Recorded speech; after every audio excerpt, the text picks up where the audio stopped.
अच्छा pull back देखने को मिला है आज। ऐसे में एक एक ट्रेड हमारे जानकार जोड़ सकते हैं। वीरल, एक्साइड आपने पहले एक बाय कॉल दिया, बताइए इसके साथ दूसरा स्टॉक है।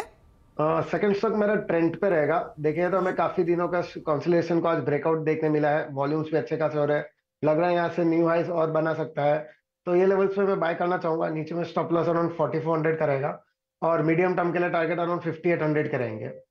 5800 के लिए मीडियम टर्म पर्सपेक्टिव से ट्रेंड में एक तेजी का ट्रेड। पंकज, दूसरा ट्रेड आप देंगे या फिर रुकना चाहेंगे दोपहर तक? हर्षदा जी, सेकंड हाफ का वेट करेंगे। मार्केट का अभी भी कोई सही नहीं लग रहा है। एक बार मौका तो ठीक दिख रहा है, है, लेकिन वेट करना चाहूंगा। चलिए कुछ समय लेंगे आप नया ट्रेड देने से पहले, क्योंकि मार्केट में वॉलेटिलिटी का डर अभी भी है। भले ही इस समय 2% तक की तेजी निफ्टी और सेंसेक्स दिखा रहे हों। निफ्टी बैंक भी वैसे 2% ऊपर आ चुका है। चलिए, लेकिन अब इस समय मार्केट की सबसे बड़ी चिंता यही है कि यहाँ से आगे क्या वो रिफॉर्म प्रोसेस जारी रहेगा या नहीं।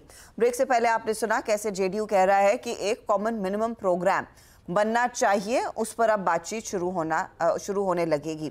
तो एफआई ब्रोकरेजेस खास तौर से भारतीय बाजार पर अपनी क्या राय बना रहे हैं, कल के पोल वर्डिक्ट के बाद यतिन हमारे साथ है सारा डिटेल देने के लिए। तो देखिए, जहाँ तक कि एफआई ब्रोकरेजेस का सवाल है, थोड़े कॉशियस हो गए हैं वो, और मॉडल पोर्टफोलियो में भी उन्होंने चेंजेस किए हैं। जहाँ तक कि बर्नस्टीन का सवाल है, उनको लगता है कि नई सरकार को जो फोकस है वो स्पेशल स्कीम पे खर्च बढ़ाने पे होगा और कहीं ना कहीं वेलफेयर स्कीम्स को ज़्यादा एग्रेसिवली एलोकेशन दिया जाएगा। निफ्टी का उन्होंने टारगेट जो है वो 23,500 ही रखा है, कोई बदलाव वहाँ नहीं किए हैं।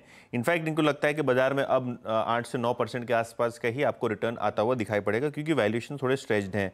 मॉर्गन स्टैनली को भी यही लगता है कि आने वाले कुछ दिनों में बाजार में उतार चढ़ाव रहेगी और कहीं ना कहीं रिफॉर्म्स का जो एजेंडा था उसको थोड़ा एक स्लो नज़रिए से अब इन्वेस्टर्स देख रहे हैं। हालांकि मैक्रो स्टेबिलिटी रहेगी और कहीं ना कहीं एनडीए दलों में जो खींचतान होगी उस पर नज़र रहेगी और कहीं ना कहीं जो कोलिशन गवर्नमेंट है उसकी फॉर्मेशन कैसे होती है उस पर नज़र रहेगी। चुनावी नतीजों पे सीएलएसए का मानना ये है कि अब जो है आईटीसी पे फोकस करें। ओएनजीसी और रिलायंस जैसे स्टॉक्स में अब एक्सपोजर जो है कहीं ना कहीं कम करना चाहिए। इनफैक्ट उन्होंने एलएनटी को हटा के आज एचसीएल टेक्नोलॉजीज को अपने मॉडल पोर्टफोलियो में लिया है, क्योंकि ज़्यादा से ज़्यादा आईटी, फार्मा शेयर जो डिफेंसिव सेक्टर्स हैं, एफएमसीजी, कंजम्पशन, उनको अब ज़्यादा जोर दिया जाएगा और कहीं ना कहीं वो बेनिफिट करेंगे। इसके अलावा यूबीएस और जेफरीज का भी यही मानना है कि कंज्यूमर स्टेपल्स, ऑटोज़ में ओवरवेट रहें, निजी बैंकों पे ओवरवेट रहें और कहीं ना कहीं रियल एस्टेट, इंडस्ट्रियल्स और सरकारी कंपनी में जो ओवरवेट था उनका, उसको उन्होंने कट कर दिया है। शुक्रिया यातिन इस अपडेट के लिए। तो कुछ पोजीशंस जहां पर पीएसयूज पर ओवरवेट थी वो कम होती हुई दिखाई दे रही हैं और कंजम्पशन थीम पर एक बार फिर नजरें बनती हुई, लेकिन थोड़ा सा कॉशन क्लियरली उस कमेंट्री में देखा जा रहा है। चलिए, खिलाड़ी नंबर 1 के रिटर्न्स क्या बन रहे हैं अब तक? हमारे जो जानकारों ने ट्रेड्स दिए हैं, तेजी के ही ट्रेड्स हैं, लेकिन किस तरह की कमाई ये कर रहे हैं वो आपकी स्क्रीन पर लेकर आएंगे। प्रशांत ने 2 मंदी के सौदों पर अपनी पोजीशन कैरी की है। एक है सीमेंस, 5700 का टारगेट है, 6670 का स्टॉप लॉस। कमेंस पर भी शॉर्ट साइड का ट्रेड कैरी करे, 2750 टारगेट, 3440 स्टॉप लॉस है। रैडिको कहता नया जोड़ा, 2040 का टारगेट और 1595 का स्टॉप लॉस इनका रहेगा।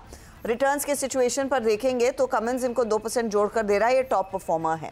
अब आइए आप अगले पोर्टफोलियो पर। पंकज एक जगह खाली रख रहे हैं, एक जगह ट्रेड आया है जुबिलेंट फूड का, 620 टारगेट, 510 का स्टॉप लॉस। वैसे भाग चुका है काउंटर, इस घंटे ये स्टॉक थोड़ा सा 0.31% तक का ड्रैग कर रहा है इनके पोर्टफोलियो के लिए। वीरल ने 2 ट्रेड्स दिए, एक है एक्साइड और दूसरा है ट्रेंट। एक्साइड में टारगेट 530, स्टॉप लॉस 450 का, ट्रेंट 5800 के लिए बाय किया, 4400 का स्टॉप लॉस है। रिटर्न्स की सिचुएशन क्या बन रही है? तो ज़्यादा रिटर्न्स इनको एक्साइड दे रहा है 1% एंड 0.21% की कमाई ट्रेंट भी कर रहा है। अब लेकर आते हैं कि ओवरऑल रिटर्न्स की सिचुएशन क्या बनती दिखाई दे रही है। मुनाफे का मीटर किसके पक्ष में है? तो पंकज आगे चल रहे हैं, करीब 11% के रिटर्न्स इनके। वीरल 4.25% के रिटर्न्स पर है।